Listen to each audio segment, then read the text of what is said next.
Hi, I'm Fred Hubler. I'm a dad, husband, Eagles fan, and 15 years ago, I started my own wealth management company. Over the years, many successful families and individuals have hired my firm to help with their situation. In my role as the chief wealth strategist, I've been honored to get to know successful people from all different walks of life and educational backgrounds. I don't know about you, but I've always been fascinated by what makes some people ultra successful while others seem to have struggles on a daily basis. So join me to find out from some of the most successful people how they got to there. Full disclosure, not all the great people we interview are clients, but they should be. In this episode of Getting to There, I had the pleasure to sit down with retired head football coach Andy Talley, the winningest coach in Villanova school history and the winningest coach in the CAA conference. Andy shares what winning a national championship is like while giving us a behind-the-scenes perspective that you won't hear anywhere else.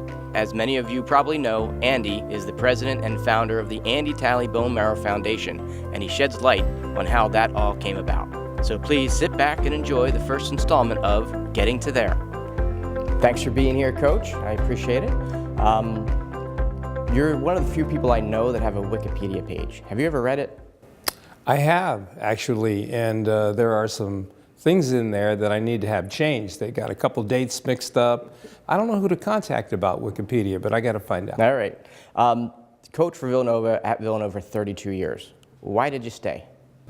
Well, I'm from Bryn Mawr, so local boy comes home after 25 years of gallivanting around the college football scene.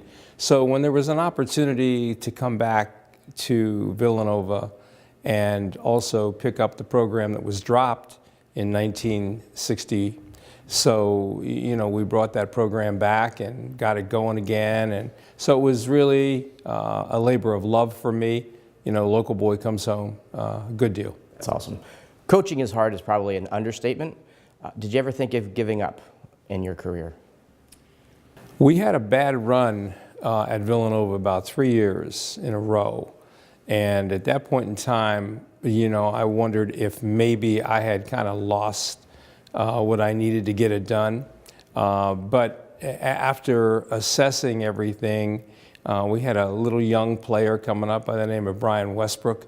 We had Brian Finneran, who was a phenomenal wide receiver for us and a great quarterback. And all of a sudden, we turned it around. We went to the playoffs, and then we went undefeated and had a great run from then on. And actually, the last 10 years of my career, that's 63 to 73, 63 years of age to 73 years of age, were the greatest 10 years of my career. So see, old people can still win.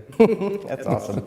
So how did you get involved with Bone Marrow and the Get in the Game and the Andy Talley Bone Marrow Foundation? A lot of people ask me that. I was driving to work one morning at about 6 o'clock. Coming down Lancaster Avenue, I heard a talk show, and an oncologist came on and said, "We have no donors." We only had 1 million people at that time on the donor list. That was in 1992. We now have 20 million people on the donor list. And I went, you know what? I've got 90 healthy football players. I can do something about that. And so I contacted some of the local college head coaches and said, look, let's do this bone marrow drive. And in those days, to be a donor, you had to draw blood.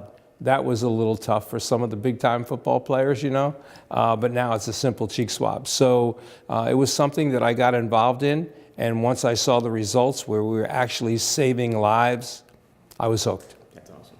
So in your career or in your life, is there anything that originally you resisted and it ended up being a really good thing? That's probably as tough a question as you could throw at somebody. I don't resist much. I pretty much go with the flow, and I think that's why I was able to last in college coaching for 50 years, because if you can't go with the flow, you're never going to make it. You're going to have ups and downs, good times and bad times. We were fortunate at Villanova to have more good times than bad times. What are you focused on now? Well, now, of course, that I'm retired as the head football coach, I've been running the Andy Talley Bone Marrow Foundation for a number of years. My trusty associate, Krista Ross, is the boss lady, and she runs the show from the top. I do the fundraising, and she keeps me organized. And we have a great thing going. We have 120 college football teams that work with us that do Marrow drives every year. Last year we did 18,000 people on the donor list. We've put over 100,000 people on the donor list and have over 500 transplants to our name. So we're doing great stuff, and we hope to continue to save lives as we move on. That's awesome. Anything left on your bucket list? Do you have a bucket list? I am not a bucket list guy. I never have been. Right now, I want to stay in good shape. I want to be proactive in everything that I do. I want this foundation to have 300, 400, 500 college football teams. I want to save more lives. So that's really where I'm headed right now. Cool. If you could say anything to your younger self, what would it be, and why would you say that? I would say stay positive. Don't let them get you down. Continue to look ahead. Things are always better than they seem, and continue to work at it. Also, try to develop as many friendships as you can, because you can't go it alone. In any business, you need to have quality friendship around you. So having good friends is hard to do. It's hard. You've got to work at it to be a friend, because a lot of times you work harder than the other person does in the friendship, and you're going like, what, really? Seriously? So, but it's hard work, and so I think that's something that I would encourage people to do. That's awesome. Is there anything that you don't give yourself enough credit for? I've never really thought much about who I am. Sometimes when you're in a crowd and people go, oh, you're the football coach at or you were the football coach at Villanova, or I remember this, or I remember that. And it's really something that I have not really put a lot of, credibility into. I did it. I loved it. It was my passion. And, it was something that I was born to do. That's awesome. If you were given a do-over card, is there anything in your rearview mirror that you would do differently?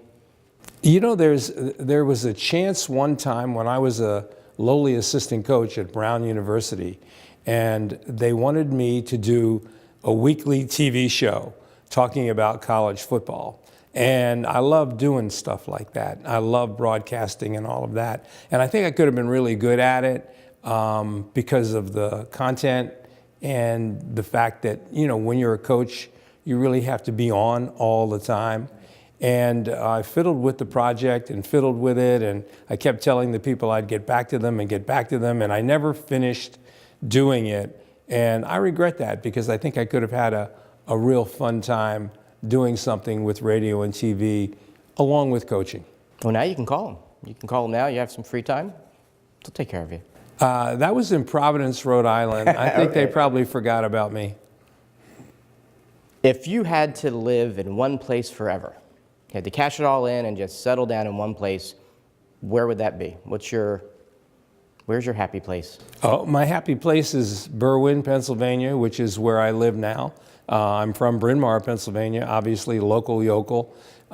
This is the greatest place in the world to live. You have everything you could ever want. The mountains, the ocean, big city, small towns, country. I'm in the greatest spot in the world, and thankfully am here for a long time. You've coached and led many boys into men and men into great athletes. Who are the few athletes that really inspired you because of how good they were in what they were doing? Well, probably Brian Westbrook would be the name that most people would think.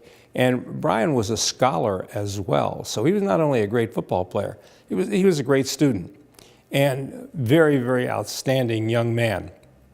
I think he would be the forerunner, the guy that kind of led the way. Brian Finneran was another one. He played for the Atlanta Falcons for 10 years. He was a guy that was a great player, a great person to this day, has been tremendous in the community in Atlanta. And then John Robertson was a quarterback for us. John was a guy that won the Walter Payton Award. In fact, the other two guys won the Walter Payton Award. And the Walter Payton Award is symbolic of the greatest college football player at the FCS level. We have 3 of them. Nobody in the country has 3. We have 3 at Villanova, which is considered a basketball school. When you look at Villanova, people go, oh, Jay Wright, basketball. But we also had a pretty good football tradition at Villanova as well. That's great. The Andy Talley Bone Marrow Bash. Can you tell me a little bit about that and what goes on behind the scenes and how people can get involved? Well, the Bash is something that we put on every year, and it's the major fundraiser for the Andy Talley Bone Marrow Foundation. We'll bring 300 or 400 people together that night.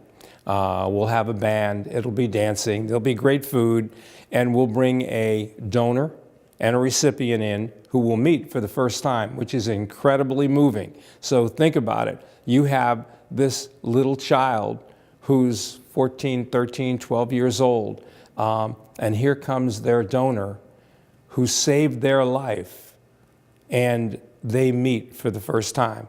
I will tell you, there are more tears in that building than you can shake a stick at. And of course, we quickly pass the hat because that's when we're trying to get everybody to give their donations to help our foundation. So basically what we do with the Bash is celebrate life and the giving of life, and also what we do with the foundation on a yearly basis, which is save lives. And I've been to some of your bashes, and the magic between the donor and the donee, and just the fact that that person wouldn't be there is so, words can't describe it. It is an awesome place to be part of and thing to be part of. So thanks for doing that. So you win the championship, top of the world. How's that feel? And were there any interesting behind the scene moments that most people wouldn't know because they weren't there with you? Well, very interesting. When you win a national championship, the feeling is indescribable. All of a sudden, you realize that there's nobody else in the country that's better than the team you just put out on the field. So it's a feeling that you can almost not describe. And an interesting thing, the night we won the national championship, of course, we had a big celebration on the field with the award ceremony and so on. And then we went to the biggest press conference I've ever been to in my entire career. It lasted a good hour. And one of the questions that they asked me in the press conference was, you had a problem prior to coming to the national championship, a physical problem.